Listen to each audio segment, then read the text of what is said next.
राहुल अपनी कार को कसौली के सुनसान रास्तों पर दौड़ा रहा था।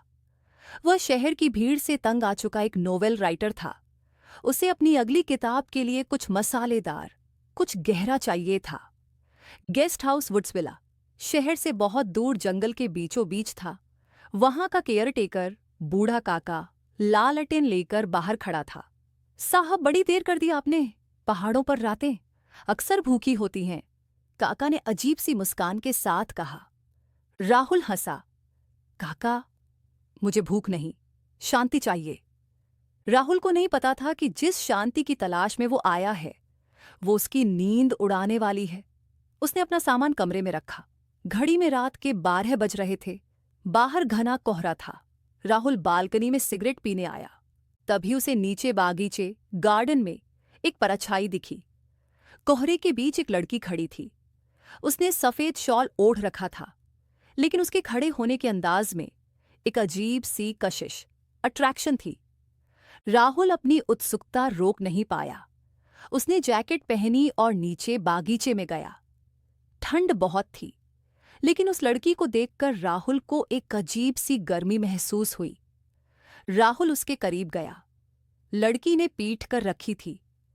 इतनी रात को यहां खड़ी रहोगी तो बीमार पड़ जाओगी, राहुल ने कहा। लड़की ने धीरे से गर्दन घुमाई। उसका चेहरा बालों से आधा ढका था। बीमार तो वो पड़ते हैं जिनमें जान होती है। मैं तो बस इस ठंडक का मजा ले रही हूं। उसकी आवाज में एक नशा था।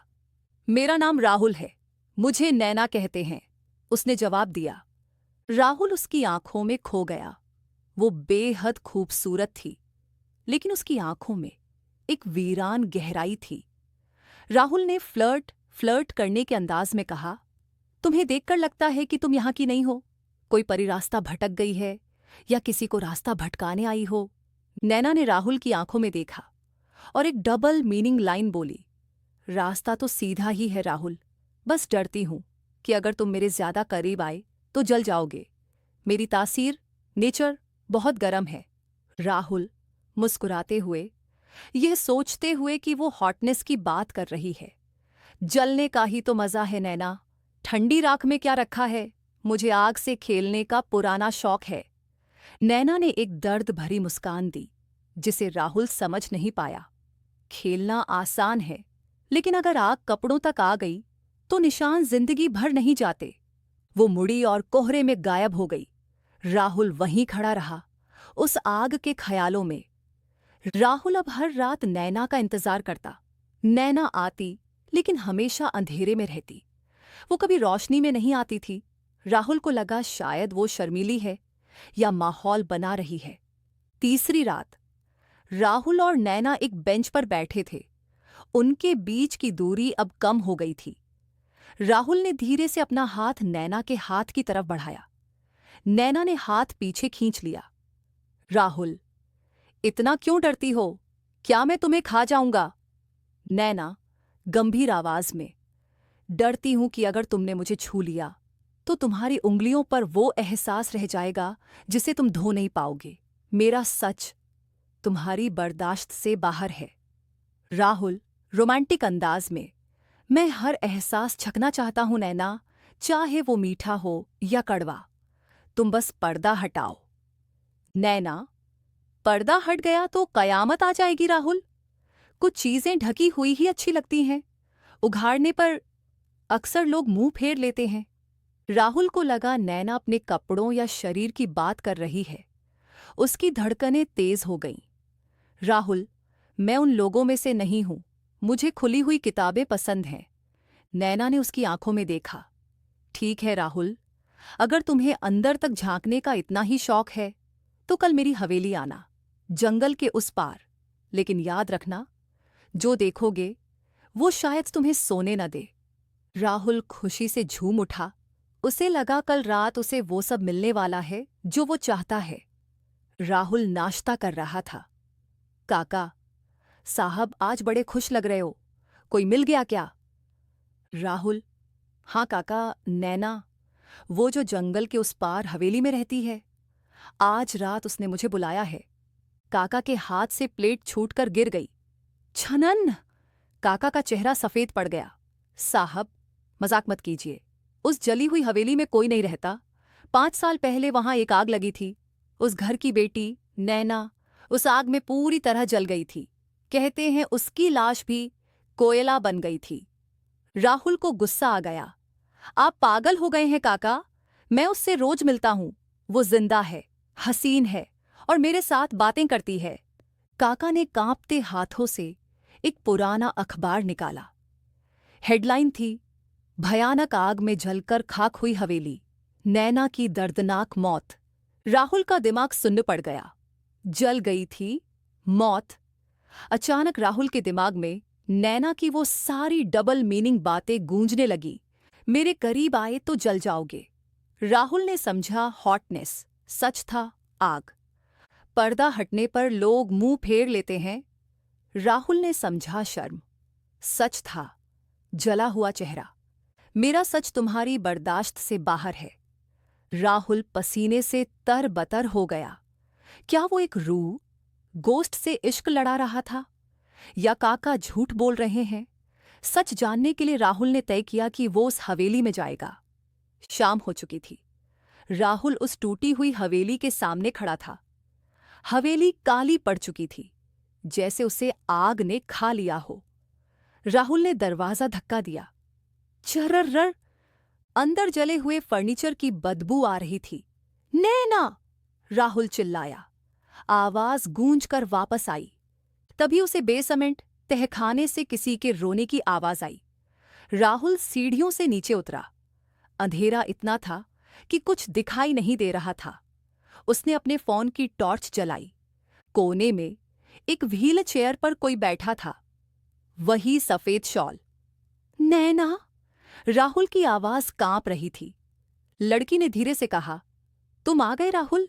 मैंने कहा था ना, उजाले में तुम मुझे बर्दाश्त नहीं कर पाओगे। राहुल, तुम रूह हो। नैना, काश मैं रूह होती राहुल। रूह को दर्द नहीं होता, लेकिन इस जिस्म को होता है। नैना ने धीरे धीरे अपनी शॉल हटाई और फोन की टॉर्च की रोशनी उसके चेहरे पर पड़ी। राहुल की चीख निकल गई। वो पीछे गिर पड़ा। नैना का चेहरा वहशी तरीके से जला हुआ था। उसकी स्किन पिघली हुई थी। एक आंख पूरी तरह खराब हो चुकी थी। वो हॉट नैना नहीं थी, वो आग की शिकार एक बदनसीब लड़की थी। नैना रोने लगी। 5 साल पहले आग लगी थी राहुल। मैं मरी नहीं, बस जिंदा लाश बन गई। मेरे अपने मुंह ये देखकर डरते थे, इसीलिए मैंने खुद को यहां कैद कर लिया। मैं सिर्फ रात को निकलती थी, अंधेरे में, ताकि कोहरे में कोई मेरा चेहरा ना देख सके। मुझे लगा था शायद अंधेरे में तुम मेरी रूह से प्यार कर लोगे, लेकिन मैं जानती थी रोशनी होते ही प्यार दम तोड़ देता है। राहुल जमीन पर बैठा हाँफ रहा था। उसकी आंखों के सामने वो सारे नशीले संवाद घूम रहे थे जो उसने और नैना ने किए थे। उसे अपनी हवस और छिछोरेपन पर शर्म आने लगी। नैना ने अपना जला हुआ चेहरा फिर से ढक लिया। जाओ राहुल, चले जाओ, अपनी हसीन दुनिया में वापस जाओ। जली हुई चीजें सिर्फ कूड़े में अच्छी लगती हैं। कमरे में सन्नाटा था। राहुल खड़ा हुआ। वो धीरे धीरे नैना के पास गया। उसने अपने कांपते हाथों से नैना के चेहरे से कपड़ा हटाया। नैना ने आंखें मींच लीं। उसे लगा राहुल अब नफरत से देखेगा, लेकिन राहुल ने उसकी जली हुई गाल पर अपना हाथ रखा। तुमने सही कहा था नैना, अगर मैं आग से खेलूंगा तो निशान रह जाएंगे। राहुल झुका और उसने नैना के उस जले हुए बदसूरत हिस्से को चूम लिया। नैना सन्न रह गई। उसकी बची हुई एक आंख से आंसू बह निकले। राहुल ने कहा, ये निशान अब मेरे भी हैं। जिस्म जल गया तो क्या हुआ? जो आग तुम्हारे अंदर है, मुझे उस आग से इश्क है। अब ये पर्दा कभी नहीं गिरेगा। उस अंधेरे बदबूदार तहखाने में 2 रूहों का मिलन हुआ। वो प्यार जो शक्ल का मोहताज नहीं था। 1 साल बाद राहुल और नैना बागीचे में बैठे हैं। नैना के चेहरे पर अब भी निशान है, लेकिन वो मुस्कुरा रही है। राहुल ने अपनी किताब पूरी की। किताब का नाम था कोहरे वाली प्रेमिका। दुनिया के लिए नैना मर चुकी थी, लेकिन राहुल के लिए वो आज भी दुनिया की सबसे खूबसूरत औरत थी। उन्होंने साबित कर दिया कि कभी-कभी कुछ चीजें टूटने और जलने के बाद ही मुकम्मल होती हैं। राहुल नैना से कहता है, आज रात कोहरा बहुत है। नैना शरारत से, तो फिर जलने का इरादा है क्या? दोनों हंस पड़ते हैं। तो दोस्तों, ये थी राहुल और नैना की कहानी। उसने साबित कर दिया कि सच्चा प्यार जिस्म के निशानों को नहीं, बल्कि रूह की खूबसूरती को देखता है। आजकल की दुनिया में जहां लोग चेहरे पर मरते हैं, क्या राहुल जैसा प्यार अब भी जिंदा है? अगर इस कहानी ने आपकी आंखों में भी नमी ला दी, तो वीडियो को लाइक जरूर करें और कमेंट में सच सच बताइएगा।